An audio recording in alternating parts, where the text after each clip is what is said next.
The European Parliament has voted to approve the bloc's trade deal with the UK after years of contentious wrangling over Brexit.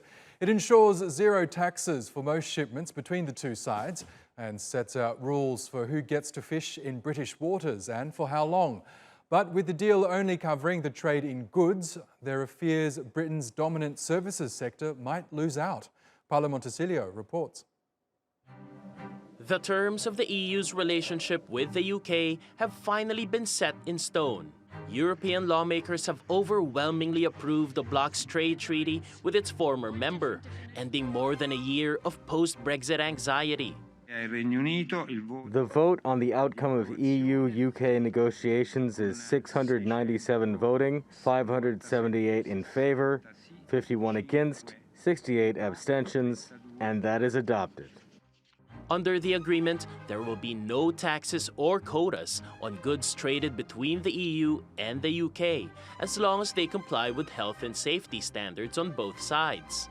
UK banking, architecture, and accounting firms lose their automatic right to access EU markets and vice versa. Professionals in those industries will also lose automatic recognition. And British fishermen will gain a greater share of the catch from UK waters over the next 5 years. The UK can ban European boats from 2026, but that would result in retaliatory taxes. The UK's chief Brexit negotiator, David Frost, has welcomed the deal's approval in a tweet, saying he's looking forward to a new chapter of relations characterized by friendly cooperation between equals. The EU's top executive Ursula von der Leyen has told members the treaty will ensure the UK honors its commitments. These include possible sanctions on trade, aviation, and tougher border checks. And let me be very clear. We do not want to have to use these tools, but we will not hesitate to use them if necessary. With this deal all wrapped up, Brussels is taking steps to prevent other countries from unfairly tapping its market. The European Commission is proposing new rules that would block investments by foreign state-owned firms.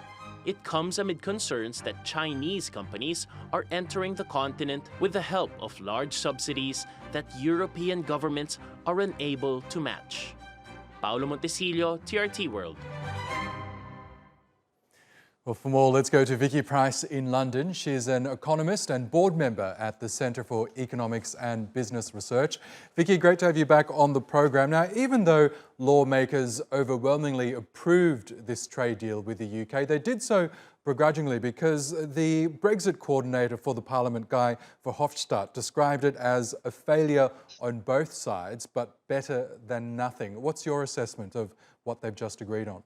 Well, the better than nothing is true. What we got as an agreement is to not have any tariffs on goods on either side. Now, of course, that is complicated by the fact that although there are no tariffs, there are all sorts of checks and controls and papers one needs to have. So, in fact, the costs on both sides have gone up, particularly, of course, for the UK, which has traditionally sold 45% of its goods and services to the EU. That's number one. Number two, of course, is, I think, as your summary earlier suggested, services have not been covered by this to any significant extent.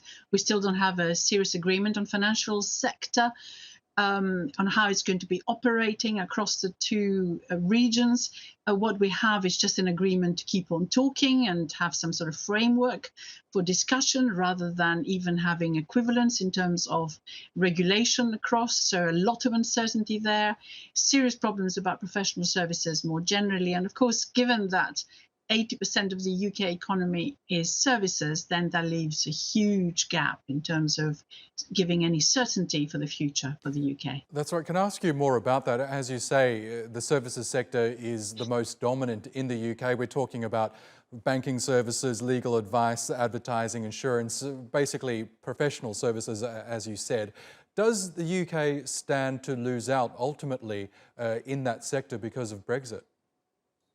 Yes, what we've already seen is that quite a lot of money has moved out of London, particularly to Amsterdam, for example, in terms of trading. Now, I think the Netherlands has become the largest trading nation, certainly for EU and euro-denominated listed in euros companies in the EU, which no longer were able to have anything done in the London Stock Exchange. So that's number one.